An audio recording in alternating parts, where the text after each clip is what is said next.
Les infos, il est 8h01.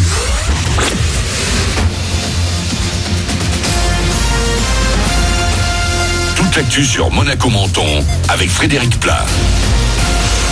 Bonjour, on l'espère encore plus généreux. Le soleil légèrement voilé hier va une nouvelle fois s'imposer ce mercredi dans le ciel des Alpes-Maritimes.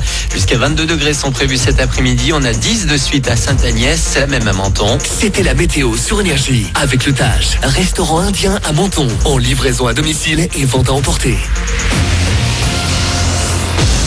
La reconstruction en marche. Installé lundi matin, le pont de Veille à Breil-sur-Roya a été inauguré hier en présence du maire Sébastien Olaran, entouré de très nombreux élus qui ont fait le déplacement. L'occasion aussi de faire un point sur la situation sanitaire et ce soulagement pour les habitants des vallées déjà sinistrées par le passage de la tempête Alex. Contrairement au littoral, ils ne seront pas confinés les prochains week-ends.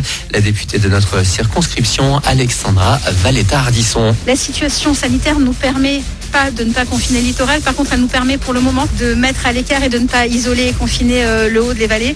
Et donc, c'est ça qui est important parce que les gens ne peuvent pas avoir une double peine. Et ça serait vraiment pour eux un sentiment quelque part d'injustice et d'abandon total. Donc, la situation sanitaire est telle qu'on peut aujourd'hui ne pas reconfiner le week-end la vallée de la Roya. Donc, c'est ce qu'on a essayé de faire. Alors, est-ce qu'on va réussir jusqu'au bout? Je sais pas, mais à Monaco et où vous vivez, j'allais dire un petit peu les mêmes choses. Donc, c'est important aussi de permettre aux entreprises de continuer à travailler, à la population de continuer à sortir. Et la population qui est également mobilisée sur la reconstruction qui va s'accélérer avec le déblocage prochainement des aides de l'État et de l'Union européenne.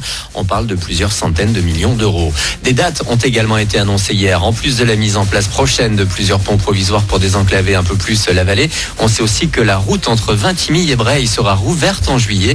Plus d'infos sur département06.fr dans la rubrique Actu. Le coronavirus et un nouveau décès hier à Monaco, le 23e depuis le début de la pandémie. Il s'agit d'une personne résidente de 90 ans. 51 personnes sont actuellement prises en charge au centre hospitalier Princesse Grasse et 120 sont en suivi à domicile. En France, visite surprise du Premier ministre hier soir. Jean Castex s'est rendu à l'hôpital d'Argenteuil dans le Val d'Oise. Il a constaté la progression rapide du Covid, notamment en Ile-de-France. Autre endroit très touché, Dunkerque et son agglomération. Le ministre de la Santé y va aujourd'hui pour faire le point et envisager avec les élus locaux peut-être de nouvelles restrictions comme chez nous dans les Alpes-Maritimes. En 2 jours, c'est fait. La vidéo de McFly et Carlito sur les gestes barrières pour empêcher la propagation du coronavirus a dépassé les 10 millions de vues. Au tour d'Emmanuel Macron maintenant d'honorer sa promesse et de participer au concours d'anecdotes avec les 2 youtubeurs stars. Une stratégie de communication du gouvernement qui se tourne clairement vers la jeunesse. D'ailleurs aujourd'hui le porte-parole Gabriel Attal lance une émission mensuelle sur Twitch et YouTube dans laquelle il va débriefer le Conseil des ministres probablement avec des influenceurs. Voilà pour vos infos, bon début de journée avec le best-of de Manu dans le 6-10.